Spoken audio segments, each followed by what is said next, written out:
Ja, kolesarstvo je bilo pač pred 30 leti v Sloveniji, govorim, ne, to so pač nacionalne specifike, inferiorni šport. Ne. O tem ni dvoma, to je bil pač šport iz obrobja, za katerega so vedeli samo zanesenjaki. Jasno, da se je to pač z rezultati najboljših konkretno spremenilo in da je pač to eden od športov, ki se ga gleda, ki se mu sledi in v katerem se tudi navija. Ne.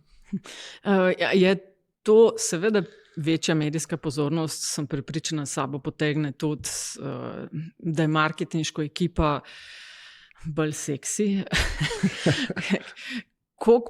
Kaj pa ni dobrega, po tvojem mnenju, z povečano medijsko pozornostjo?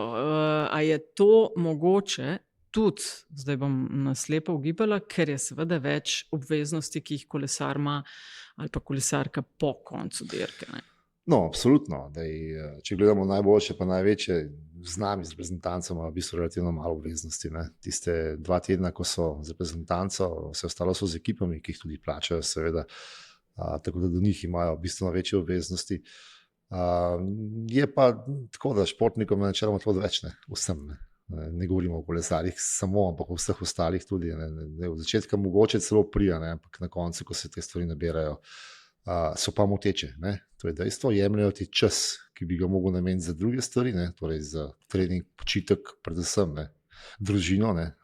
Karkoli, tako da dejansko to postaja potem moteče in se na nek način vsi poskušajo temu, ne bom rekel izogibati, ampak limitirati, omejiti na najbolj